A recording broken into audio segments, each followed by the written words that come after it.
Hola, ¿qué tal? ¿Cómo les va a todos? Bienvenidos a una nueva edición de Hipertexto 23. Ustedes saben y siempre lo decimos que el objetivo de este programa es conocer mejor a nuestros escritores. Pero algunos escritores también al conocernos mejor nos dan cabal idea de lo que es también cierta historia del país y sobre todo acerca de la cultura tan importante de Argentina. Ahora sí pasamos a invitar a nuestro invitado de lujo de hoy, Rodolfo Rabanal.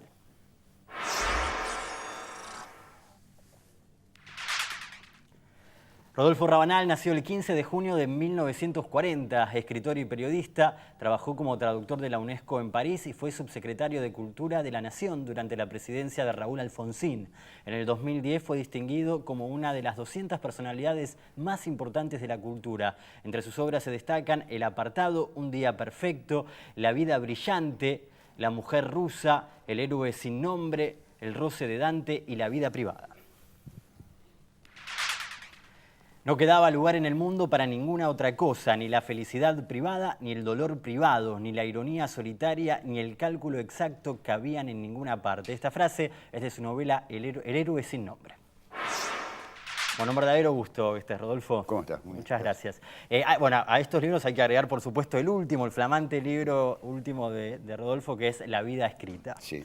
Que se caracteriza, digamos, porque son notas básicamente de libretas, y recién hablábamos, Rodolfo, es muy interesante porque las notas a su vez son parte fundamental de tu obra. Hay varias novelas que trabajan inclusive con el tema de las notas. Es decir, yo trabajo con la escritura. Sí. La escritura es protagónica. Entonces, toda mi vida está de algún modo articulada por escribir, ¿no? Como si escribir fuera vital, ¿no es cierto? Y esto hace que haya llevado pequeñas libretas de notas, esas de almaceneros de antes que eran de hule, las tapas negras de hule, y servían porque las guardabas en el bolsillo y después tenías una idea y escribías por la calle o donde fuera.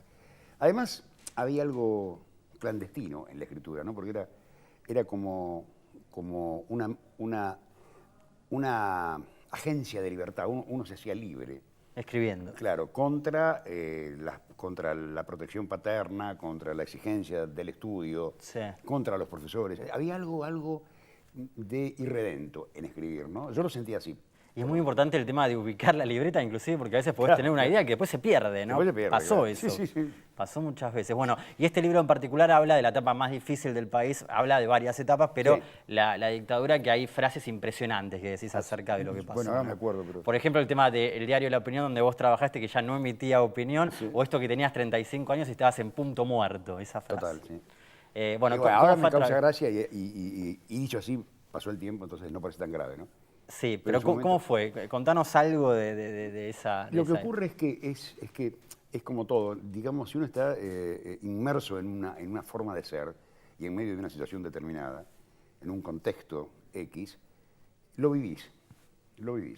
Y al vivirlo, creo que no te das tanta cuenta de la extrema peligrosidad o de la extrema injusticia en la que vivís. Vas viviendo, como un hecho, digamos, casi biológico, ¿no? Y pensando, por cierto. Pero como yo era periodista, tenía que estar al corriente de lo que ocurría. Eso te iba a decir, en las notas te das cuenta. Claro, te das cuenta. Estaba al corriente de lo que ocurría y además estaba al frente de las cosas que pasaban, porque tenía que ir a cubrir notas. Sí. Me tocó cubrir, por ejemplo, los enfrentamientos en las sierras de Tucumán, de los primeros grupos guerrilleros, y el ejército ya, ¿no? Pero no de la dictadura, previamente a la dictadura, hablo del año 74, 73.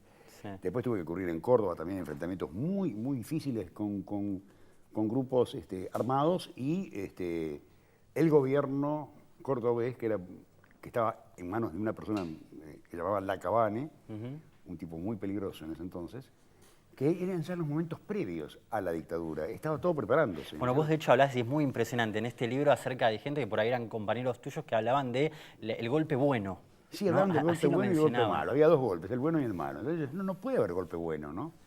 Pero ¿cuál era esa impresión? Que podía ser favorable, digamos. Claro, que podía ser favorable, porque yo creo que nosotros desde hace 30 años vivimos en democracia. Como sea, vivimos en democracia. Por lo tanto, ya la política no se resuelve a balazos, se resuelve de otra manera.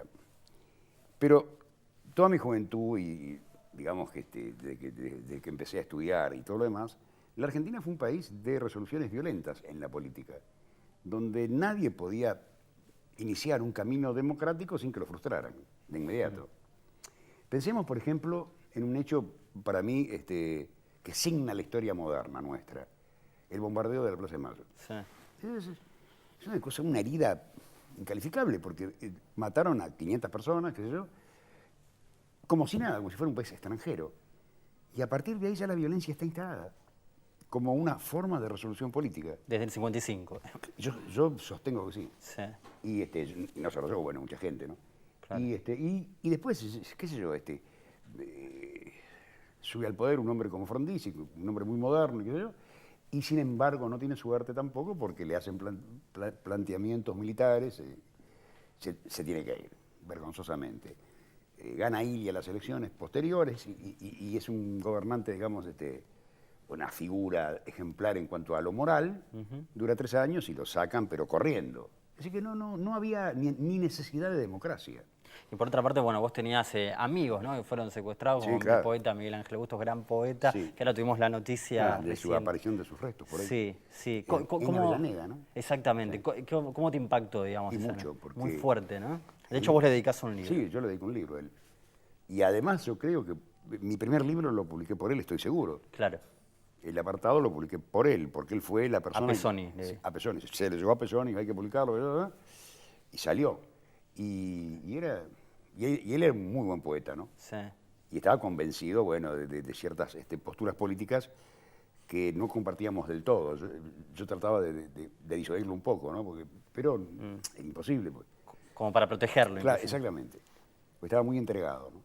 Bueno, otra de las cosas que son muy, muy lindas de este libro, La vida escrita, que obviamente se los recomendamos, tiene que ver con que a medida que la cosa se va complicando cada vez más hasta lo insoportable, hasta la desesperación, vos cada vez más te aferrás de la literatura, ¿no? A propósito Sí. del tema político también. Claro. ¿Cómo era tu pensamiento? Bueno, en general yo era una persona progresista, básicamente. Qué sé yo, más bien estaba más a la izquierda que a la derecha, obvio, para mí, ¿no? Pero de todas maneras no tenía participación política activa ni militante. Esto hacía que me encontrara en una zona intermedia, donde vos podías recibir golpes de cualquier lado. Y yo en ese momento creo que sentí la necesidad cada vez mayor, creciente, de aferrarme a la literatura, a la escritura. ¿No? Yo no llamo literatura, sino escritura, ¿no? Escritura y lectura, ¿no? Y lectura, porque también citas muchos Sí. autores. Entonces, eso me ayuda a vivir, ¿no? Con ganas de irme de la Argentina, permanentemente, hasta que me fui, porque tenías miedo, ¿no? De hecho, detuvieron a tu hermano. Digamos. De hecho, claro. Quien no tuviera miedo estaba loco, ¿no? Porque ahora, que domines el miedo es una cosa y que no lo tengas es otra, ¿no? El tema es poder dominar el miedo, pero que lo tenés, ¿no? Rodolfo, realmente es un tema para hablar muchísimo. Sí, es ¿no? muy largo. Es muy largo, pero esto último quiero decirte que tiene que ver con que pocas veces me parece que se piensa en las novelas que no se escribieron por la dictadura. ¿Cómo Sí. afectó directamente a la literatura, quiero decir? ¿no? Claro, porque hay una cosa que para mí es clave, ¿no?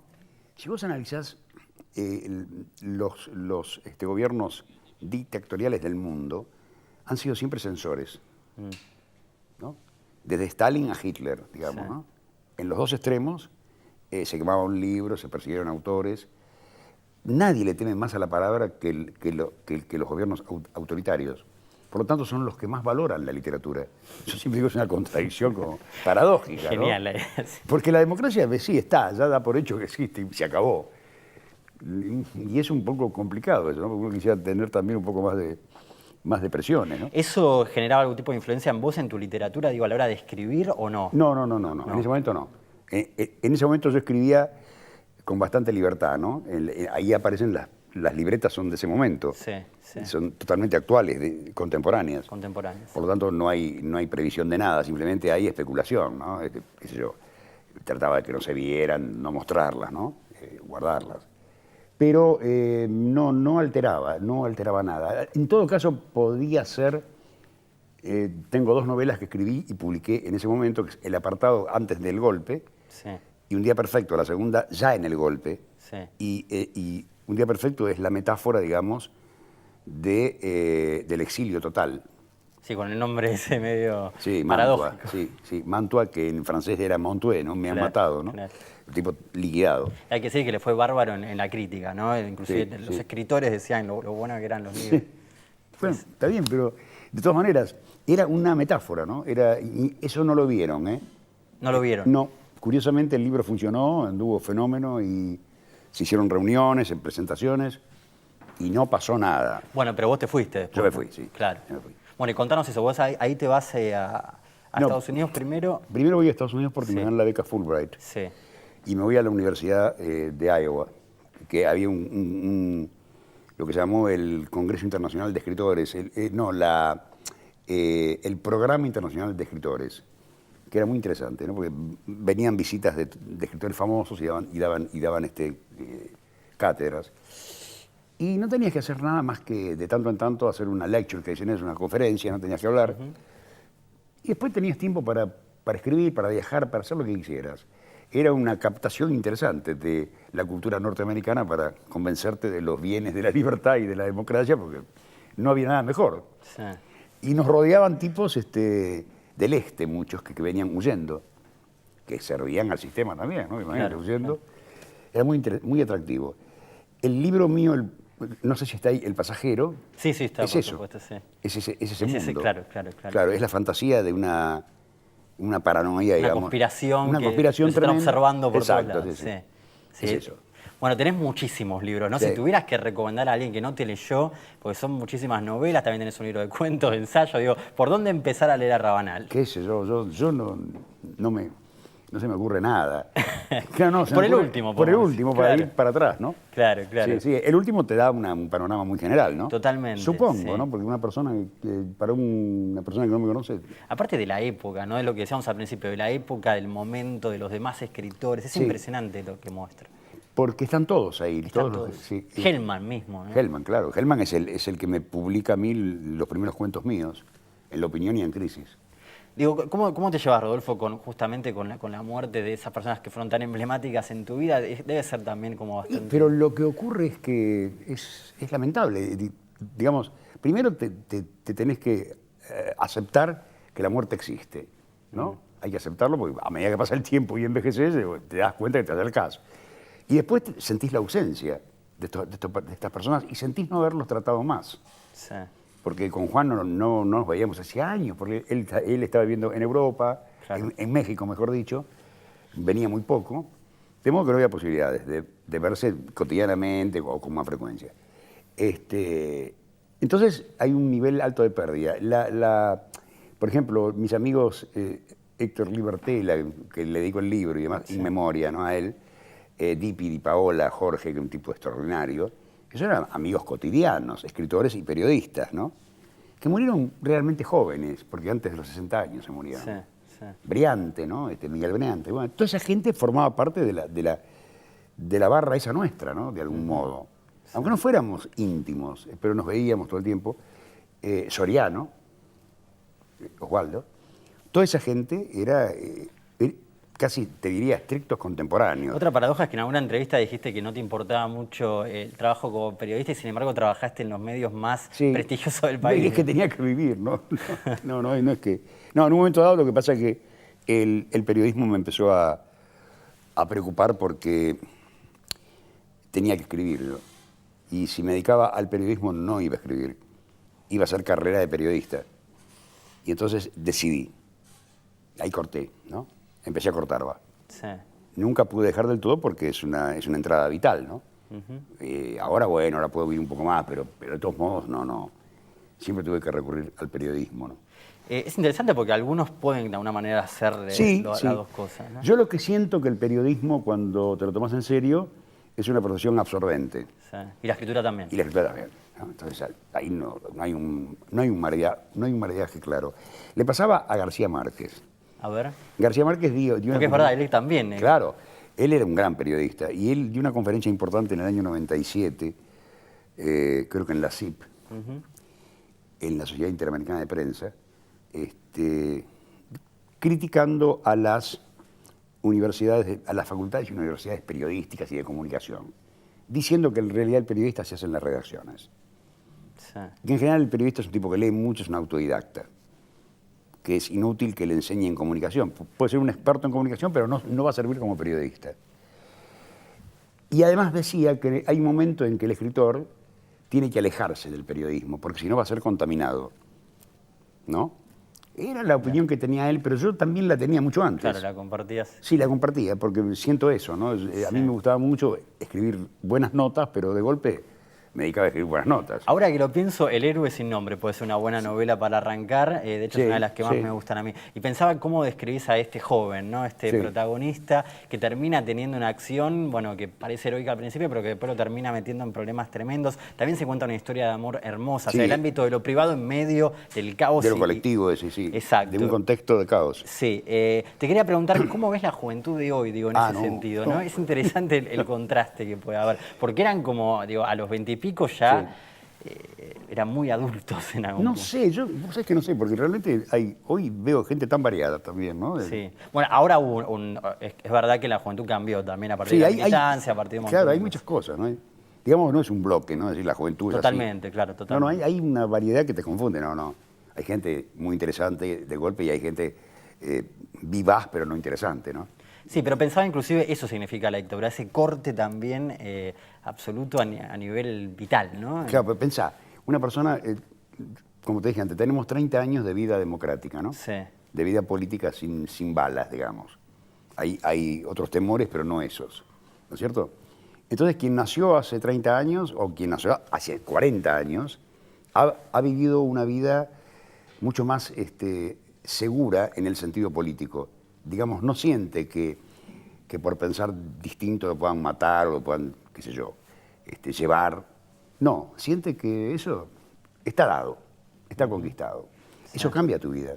Totalmente. Eso da otras certezas. Sí. Yo nací en un momento distinto, ¿no? Y me crié y crecí en un momento distinto, donde lo político era peligrosísimo, ¿no? Entonces, claro, cuando la gente se queja hoy de manera tan violenta, verbalmente se queja hoy y hay mucha confrontación, me parece un poco tonto, porque realmente no hay que olvidarse de dónde venimos, ¿no? Como que se olvida todo, ¿no? Se olvida todo, Esa sí. sensación, se olvida todo muy Se olvida rápido. todo y hemos conquistado bastante, qué sé yo, es difícil vivir, ¿no? En todas partes. Sí. Pero la gente se olvida de lo que pasó. Qué bueno que lo digas. Quería preguntarte por una anécdota muy interesante, que es cuando vas a visitar la casa de Henry Miller.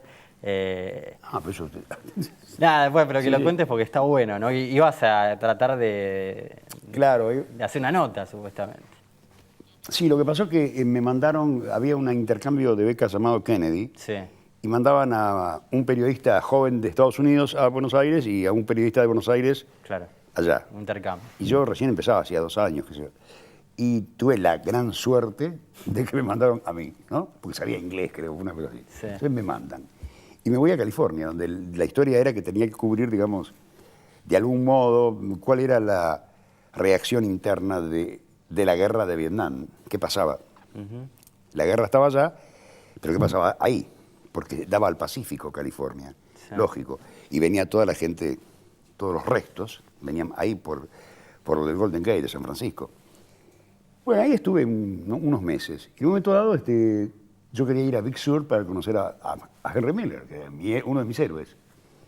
Y bueno, me voy caminando por la ruta, una famosa ruta que se llamaba Del Cabrillo, que le dicen Del Cabrilo ellos, ¿no? Es Sí, española. claro, claro.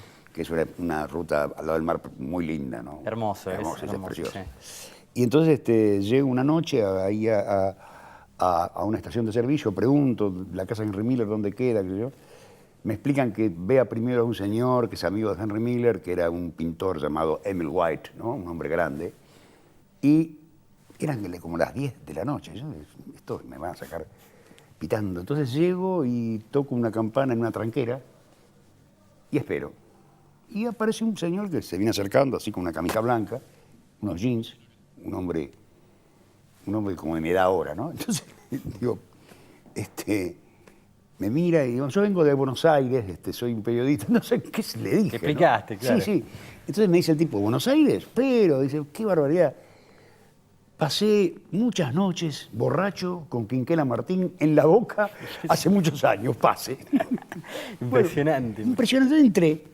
Y gracias a Quinquela Martín y a esa historia de él, que era pintor y se habían conocido y se habían emborrachado en la boca, me dio albergue, digamos, ¿no? Un poco de comida, Sí. y todas esas cosas. Y después yo le dije que quería verlo a Henry Miller, porque él era amigo de Henry Miller. Y me explicó que no, que estaba enfermo y vivía en Los Ángeles, pero que visitara la casa, ahí en Big Sur, arriba. Claro. porque la casa es un museo prácticamente vivo, pero está la hija que maneja todo y qué sé yo. Y vive en una comunidad, una pequeña comunidad. Entonces dice, yo la voy a llamar por teléfono y usted va mañana a la mañana y ya lo va a recibir. Bueno, fenómeno, llamó, qué sé yo, habló, y a la mañana siguiente fui. Tuve que subir una peña muy alta. La casa es un chalet de carácter español, ¿viste? Con tejas. Y, ¿vos sabés la historia esta? Sí, pero creo que me la haces contar por eso. Es tremenda. Bueno, y otro dato, y con esto termino porque se nos van a matar, que fuiste subsecretario de Cultura durante el gobierno de Esto es muy Alfonsín. aburrido, no tiene que ver con lo que venía contando. No, ya sé. ¿Pero terminaste la anécdota? No. Sí, termínala. Por eso la termino. Dale. Entonces hacía calor, era Sí. septiembre, qué sé yo, y toco la campana, porque hay campanas en tranqueras, ¿no? Sí. Para llamar. Y espero, y veo que viene una chica desnuda, una rubia desnuda. Entonces yo decía, qué raro, yo venía del mundo de Onganía, ¿viste? Claro. De las dictaduras argentinas. De repente. Está desnuda. Y era la hija de Henry Miller. Entonces me hizo la pasar. Y era una comunidad hippie, claro. Años 70, imagínate, estaban.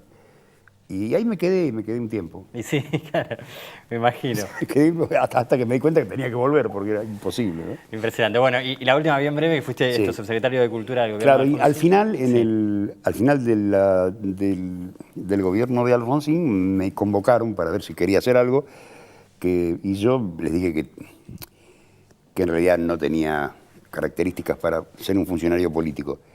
Pero había hecho una crítica a la cultura de Alfonsín en el diario La Nación. Y Alfonsín quería saber si yo podía, a partir de esa crítica, rectificar lo que ellos estaban haciendo. Entonces me enganchó. Y así fue que entré. Rodolfo, estamos muy contentos de que hayas estado en Hipertexto 23. Bueno, Muchísimas muchas gracias. gracias. Y con ustedes nos reencontramos la semana que viene.